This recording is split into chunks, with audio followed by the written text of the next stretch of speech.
Hello everyone. आप सभी का स्वागत है बातचीत के इस सेशन में। आज हमारे साथ मौजूद हैं रूपक ठाकुर। रूपक के बारे में परिचय के तौर पे मैं बताना चाहूँगा कि रूपक अभी फिफ्थ ईयर स्टूडेंट है from the department of computer science and engineering. और रूपक फर्स्ट ईयर से ही टीएलएस के साथ जुड़े रहे हैं। तो ये रूपक के बारे में थोड़ा शॉर्ट इंट्रोडक्शन था। सो आइए वेलकम करते हैं रूपक का। Hello Roopak, welcome to this session. Hello, thank you for inviting me. Hindi में ही सो बात करेंगे तो ज़्यादा अच्छा रहेगा, क्योंकि हम भी उधर ही ज़्यादा कंफर्टेबल हैं। बाकी हाँ, जनता जो सुनेगी वो तो। तो आप अगर अपने बारे में और कुछ बताना चाहें तो बता सकते हैं दर्शकों को जो देख रहे हैं।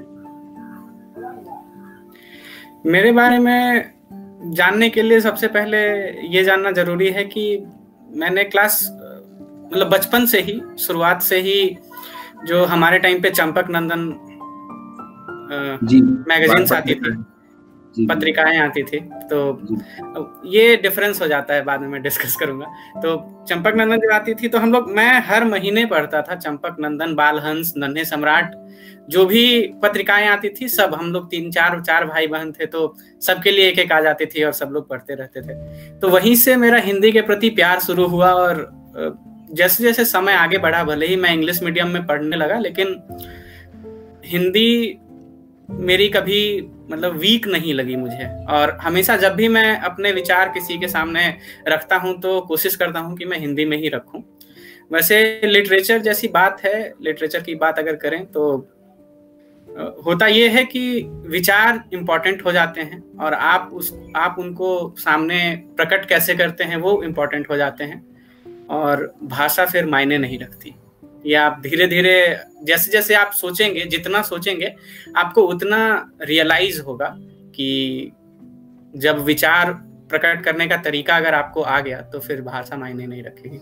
तो मेरे बारे में बातचीत के दौरान आप लोग और जानेंगे, लेकिन ये शुरुआत से ही मैं क्या बोलते हैं, एम्फेसिस देना चाहूंगा। जी। तो मतलब जैसे आप टीएलएस से जुड़े रहे फर्स्ट ईयर से, तो मतलब जो आपकी केजीपी लाइफ, मतलब जो आप केजीपी में रहे अराउंड, मतलब इस क्वारंटाइन के पहले जो भी आपकी केजीपी लाइफ थी, उसमें मतलब टीएलएस का आपका अनुभव जो रहा वो कैसा रहा? और अगर मतलब आपने क्या क्या सीखा टीएलएस, मतलब अपनी जो आपकी अभी तक की जर्नी रही है उसके थ्रू। तो अभी मैंने पढ़ने की बात की, अब मैं सोचने की बात कर रहा हूँ। डिफरेंस क्या है? तो देखो, जब आप किसी चीज को पढ़ते हैं और उसके बाद उस किताब को बंद कर देते हैं, या किसी भी फेसबुक पोस्ट को पढ़ लेते हैं, मान लीजिए आजकल ऑनलाइन जमाना है, तो उसके बाद आप उस चीज को छोड़ दिए, उससे आगे बढ़ गए, तो इसका मतलब ये हुआ कि आपका बौद्धिक विकास वहीं तक था। अगर आप उस पर चिंतन करेंगे, उसका विश्लेषण करेंगे, तभी आपका बौद्धिक विकास होगा। तो टीएलएस ऐसा प्लेटफॉर्म था मेरे लिए जहां पर मेरा बौद्धिक विकास हुआ। अब इसके बहुत सारे मायने निकल सकते हैं। बौद्धिक विकास होने का मतलब यह है कि मैं अगर किसी दूसरे अपने टीम मेंबर्स को सुनूंगा, अपने सीनियर्स को सुनूंगा, तो उनका सुनने के बाद हम लोग डिस्कशन करते हैं कि मतलब इसका थीम कैसा था, हम इसे कैसे और अच्छा बना सकते थे। तो ये डिस्कशन में पार्टिसिपेट करना हुआ या सोचना हुआ। और सिर्फ मीटिंग्स के बारे में बात नहीं कर रहा हूं मैं, मीटिंग्स के बाहर भी हम लोग साथ में मिलते थे, खाने पर जाते थे, डिनर पर जाते थे, कहने का मतलब। और काफी ज्यादा टाइम हमने स्पेंड किया है साथ में, सोसाइटी के मेंबर्स के साथ, मतलब क्योंकि अच्छे दोस्त बन गए सब लोग। तो सबका सोचने का तरीका जो था, सबका सोचने का नजरिया जो था, वो अलग अलग था, फिर भी एक जैसा था। एक जैसा अलग अलग था मतलब कि कोई प्रेम रस में ज्यादा इंटरेस्टेड था, कोई वीर रस में ज्यादा इंटरेस्टेड था। मैं पर्सनली जब भी मैं लिखता हूं तो करुण रस मेरे दिमाग में ज्यादा आता है। और जैसे जैसे लोग यंग, मतलब 20 क्रॉस करते हैं, प्रेम रस तो आने ही लगता है। खैर, जी कोई बात नहीं, लेकिन सबका सोचने का नजरिया अलग अलग था, फिर भी एक जैसा था। एक जैसा क्यों था? क्योंकि सब लोग सोचना चाहते थे, सब लोग बात करना चाहते थे। जनरली हमारे एज ग्रुप में ऐसा होता है कि लोग बहुत स्पेसिफिक बातों पर बातचीत करते हैं, या तो मोबाइल की टेक्नोलॉजी हो गई, या मतलब आप लोग ऑब्जर्व करेंगे धीरे धीरे अपने लाइफ में कि किस तरह की बातें आप करते हैं। आप अगर 7 दिन अपनी हर एक बातचीत पर, किसी किसी भी दोस्त के साथ डिस्कशन पर अगर आप 7 दिन ऑब्जर्व करेंगे कि आप क्या बातचीत कर रहे हैं, तब आपको रियलाइज होगा कि आपके लाइफ से आपके लाइफ में बहुत बहुत कम टॉपिक्स आप टच कर रहे हैं। उसके अलावा बहुत सारे ऐसे टॉपिक्स हैं, लाइफ, फिलॉसफी, साइंस, टेक्नोलॉजी, बहुत सारी, मतलब जितने भी डोमेन्स हैं लाइफ के, उन सब डोमेन्स में आप बहुत कम चीजों को टच कर रहे हैं और आपको टच करना चाहिए। तो ये टच करना चाहिए वाला विचार हमारे सारे दोस्तों में था टीएलएस के, और ये सबसे बड़ा टेक अवे है मेरे लिए टीएलएस का। तो आगे बढ़ते हैं। तो जैसे आप टीएलएस में रहे, तो ऐसा कोई किस्सा जो आपका अभी 4-4.5 साल के दौरान, ऐसा कोई यादगार किस्सा जो सोसाइटी में आप जब आप रहे हैं, तो ऐसा मतलब कुछ हुआ हो जो आप अभी भी याद करते हो? क्योंकि अभी हम लोग करीबन 8 महीने से कैंपस नहीं गए हैं, तो अक्सर कैंपस की यादें मतलब आती रहती है। तो ऐसा कोई किस्सा जो अनायास ही मतलब आप ऐसे आ जाता हो कि ऐसा कुछ हुआ था सोसाइटी में रहने के बाद? अनायास आने वाला किस्सा कैंपस से रिलेटेड नहीं है, लेकिन फिर भी टीएलएस से रिलेटेड है, इसलिए मैं बताऊंगा कि जी जी, मेरे ही नाम के एक सीनियर थे टीएलएस में, मतलब जिस साल मैं आया उससे 1 साल पहले ही वो ग्रेजुएट हुए, रूपक कुमार ठाकुर। तो हमारे टाइम के बहुत सारे सीनियर्स उनसे जुड़े हुए थे और फिर मुझसे भी जुड़ गए। तो जुड़ने के कारण क्या हुआ कि लोगों के व्हाट्सएप नंबर में शायद कुछ इधर उधर हो गया, तो 1-2 लोगों ने मेरे से कैरियर एडवाइसेस भी लिए जब मैं जूनियर था। तो फिर मैं बाद में पूछ लेता था कि मान लीजिए कोई भी, मैं नाम नहीं लूंगा सीनियर का, फिर भी उनको पता ही चल जाएगा। तो कि रूपक मैं ये करना चाहता हूँ, क्या ठीक रहेगा, या आप कैसे हो आप।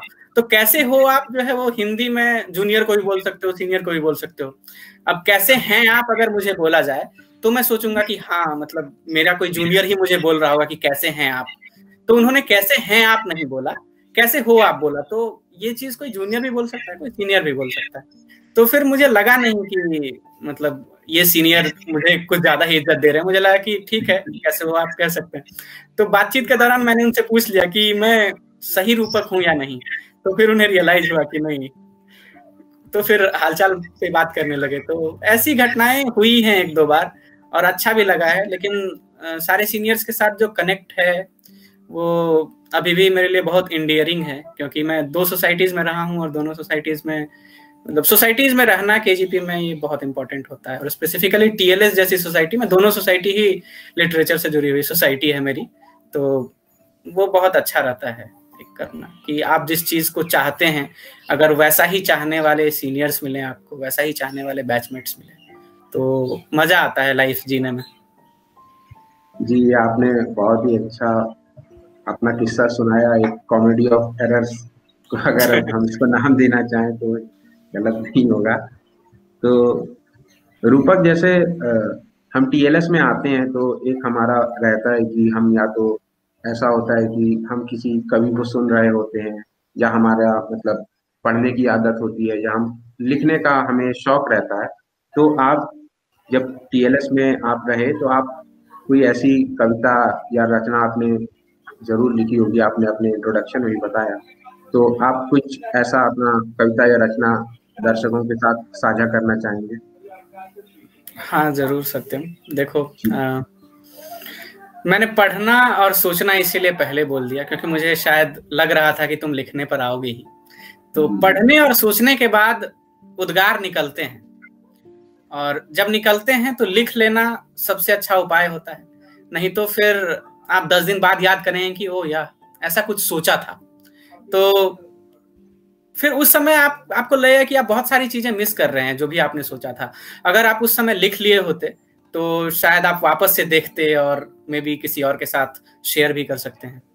तो इसलिए मैं लिखता रहा, जब भी मुझे मौका मिला मैं लिखता रहा। एक रचना है ऐसी जो मैं सुनाना चाहूंगा, वो मैं काव्य संध्या 2017, मतलब मेरा 2nd ईयर, तो उस समय मैंने काव्य संध्या में इस कविता को सुनाया था दर्शकों को। काफी वेल रिसीव्ड था। और उसके बाद मैंने एक बार और परफॉर्म किया एलमनाई मीट में। वहां भी 1-2 एलमनाई मेरे पास आए, बोले कि तुम लिखा करो, ज्यादा लिखा करो, भेजा करो हमें। तो काफी अच्छा लगा कि अप्रिसिएशन मिलता है जब। तो मैं गूगल डॉक खोल लेता हूँ, कोई दिक्कत नहीं है ना? नहीं। हाँ, तो कविता का शीर्षक है काश सारे बिक जाएं। सरपट भागती जिंदगी, अभी ऑफिस जाने का टाइम है तो अभी घूमने का वक्त। पहियों पर रेंगता हुआ पूरा शहर उन्हें सड़कों पर देखता है। सर्दी गर्मी या बरसात, होली दिवाली या ईद की शाम, उनकी जिंदगी सड़क के फुटपाथ से शुरू होकर उस तरफ के डिवाइडर से होते हुए वापस वहीं खत्म होनी है। उनकी जिंदगी कोरा कागज है, कोई उस पर लिखना नहीं चाहता। उनकी जिंदगी खुली किताब है, कोई उसे पढ़ना नहीं चाहता।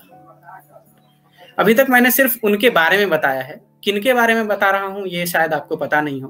खैर, फिलहाल मैं सरपट भागती जिंदगी की बातचीत करके 2017 की बात कर रहा हूं। अभी 8 महीने से तो जिंदगी खासी रुकी हुई है। तो आगे चलते हैं। ट्रैफिक पर रेड सिग्नल दिखते ही भागते चले आते हैं, हाथों में फूलों का गुलदस्ता लिए या फूलों की माला लिए, गाड़ियों को सजाने का सामान लिए, गुब्बारे लिए, खिलौने लिए, अपने सुर्ख चेहरे पर हल्की सी मुस्कुराहट लिए, आंखों में बोहनी की आशा लिए, हृदय में आपकी दया दृष्टि की अभिलाषा लिए। हर गाड़ी की खिड़की पर एक छोटी सी थपकी, अंदर के लोगों की आंखों में संवेदना खोजने की नाकाम कोशिशें। उनका यूं हाथ हिलाकर ऐसा व्यवहार करना मानो हाथ धोने के बाद पानी की बूंदें झाड़ रहे हों। उनकी गर्दन का यूं अकड़ जाना मानो ये बच्चे ही इनके समग्र दुख की जड़ हों।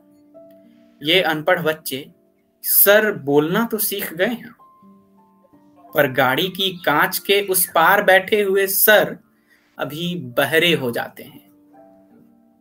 फिर से दूसरी गाड़ी की खिड़की पर थपथपाहट।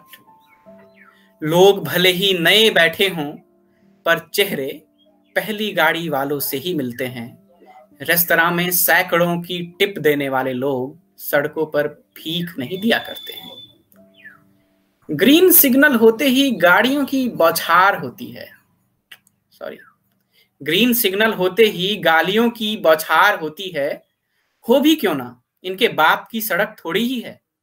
फुटपाथ तो पहले से ही हथिया लिया है सोने के लिए, अब क्या सड़कों पर भी हक जमा लेंगे। आज गबड़ू की मां मुनिया चल बसी है। कफन कहां से लाए, चिता कैसे जलाए। सड़क पर फूल बेचने वालों की मौत पर फूल नहीं चढ़ाया करते, वरन गबरू आज और फूल तोड़ लाया है।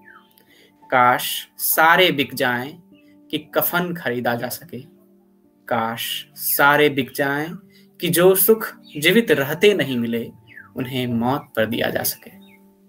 धन्यवाद रूपक।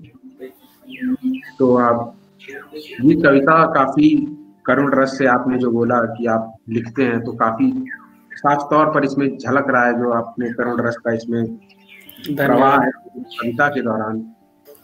और आपने जैसे सोच के विकास के बारे में बताया, तो दर्शकों से मैं कहना चाहूंगा कि हम लोग होते हैं, मतलब कई बार जाते हैं, इधर से उधर जा रहे हैं, कहीं जा रहे हैं, सड़कों से गुजर रहे हैं, लेकिन जो रूपक ने देखा है उस समाज के वंचित वर्ग को, मतलब अभी भी उसके पास क्या नहीं है, वो किन किन परिस्थितियों कठिनाइयों से उसका जीवन गुजर रहा है, और हमारे और आप जैसे विभिन्न लोगों का जिनके पास वो सुविधाएं हैं जो कहीं ना कहीं उनके पास नहीं है, वो वंचित है उनसे, हमारा क्या नजरिया है उनके प्रति, ये काफी अच्छे तरीके से इन्होंने दिखलाया अपनी इस कविता में, और कैसा माहौल है। तो बहुत धन्यवाद रूपक आपका, अपनी ये रचना हमारे साथ साझा करने के लिए। धन्यवाद। कवि समाज का दर्पण होता है, ऐसा बहुत पहले से लिखा चला आ रहा है, लोग बोलते रहते हैं। तो जब भी आप कुछ लिखें, जब भी आप कुछ सोचते हैं, तो जो आप देखते हैं आप उसी को लिखिए, तो तब दिखेगा कि आप कवि समाज का दर्पण है। तो मैं दिल्ली में रहता था 2 साल, तो उस समय मैं काफी देखता था कि सड़क पर ऐसे बच्चे घूम फिर के चले आते हैं, गाड़ी को थपथपाते हैं। तो मैंने जो देखा वही लिखा। बस लिखने का तरीका ऐसा था कि शायद आप लोगों को अच्छा लगे, या सुनाने का तरीका ऐसा था। सुनाने का तरीका तो बिल्कुल कुछ खास अच्छा नहीं होगा शायद, क्योंकि बहुत दिनों बाद मैंने ये कविता पढ़ी।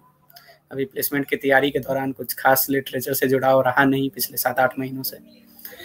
लेकिन खैर फिर भी मैं चाहता हूं कि सब लोग लिखें, क्योंकि सोचने और लिखने से आप बहुत विकसित होते हैं एज ए पर्सन।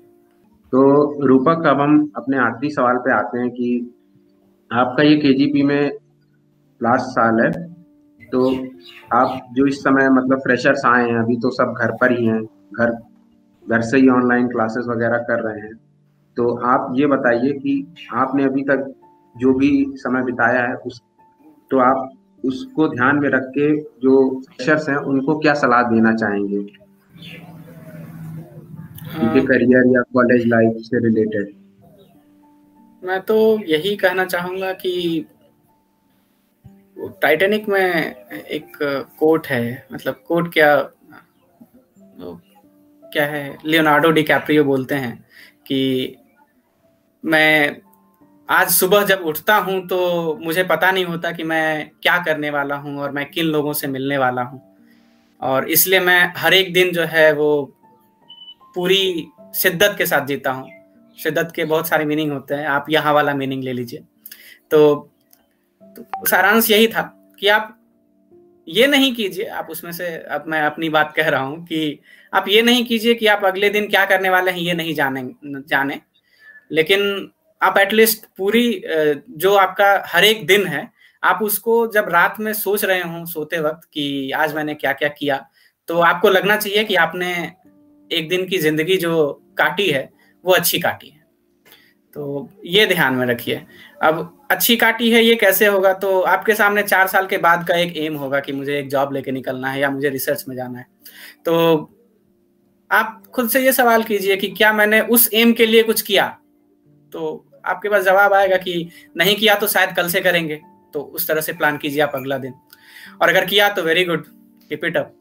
और उसके अलावा सिर्फ वही आपके लाइफ की एक चीज नहीं है, आपके लाइफ के बहुत सारे फैसेट्स हैं। जॉब लेना एक फैसेट था, आपने उस पर विचार कर लिया। दूसरा विचार आपके मन में आना चाहिए कि मैंने अपने लिए क्या किया, मैंने अपने लिए जो टाइम निकाला उसमें मुझे मजा आया कि नहीं लाइफ में, या मैं बस जिंदगी ढो रहा हूं सिर्फ। तो फिर आपको रियलाइज होगा कि क्या मैं सिर्फ जिंदगी ढो रहा हूं, तो मैं कुछ ऐसा करूं जिससे मैं खुल सकूं अपने लाइफ में, दोस्तों से बातें करूं, जो भी करूं। आप सब लोग अलग अलग तरह के होते हैं, और आप लोग बड़े हो चुके हैं, जो केजीपी आ रहे होंगे करीब, मैं मान के चलता हूँ 17-18 साल के होंगे, तो आप अपना भला बुरा जानते हैं।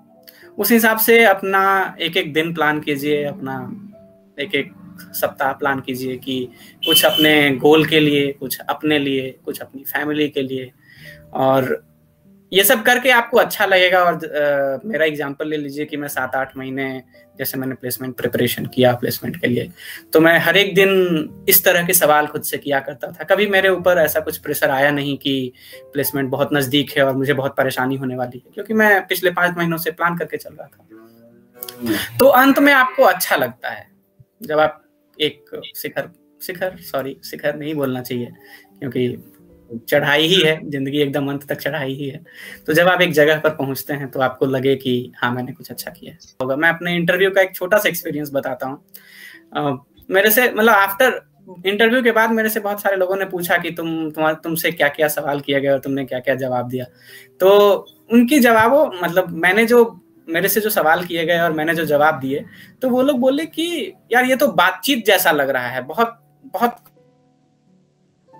तो ऐसा उन्होंने कहा। तो मैंने यही बोला कि अगर तुम इंटरव्यूअर के सामने प्रिपेयर्ड जाते हो और तुम ऐसी बातें बोलते हो जो उसे तुरंत रियलाइज हो जाता है कि ये रट के आया है, तो फिर उस बातचीत के दौरान, उस इंटरेक्शन के दौरान तुम्हारी मतलब वो तुम्हारा टैलेंट तो नाप नहीं रहा है, तुम्हारे रटने का टैलेंट नाप रहा है ना। तो इसीलिए मैं सबको यही एडवाइस देता हूं कि लिखना, अच्छा बोलना एक अलग कला है, लेकिन जिस समय जैसी जरूरत हो आप उसी भाषा का इस्तेमाल करें। मैं बहुत अच्छा लिखता हूं, मुझे पता है, लेकिन अगर मैं लिख के प्रिपेयर करके रट के गया होता तो शायद मेरा सिलेक्शन वैसी कंपनीज में नहीं हुआ होता। और क्योंकि मैं लिख के नहीं गया था, मैं बस सोच के गया था, तो वहां बोलते वक्त उन्हें ऐसा लगा कि हम लोग कनेक्ट हो रहे हैं।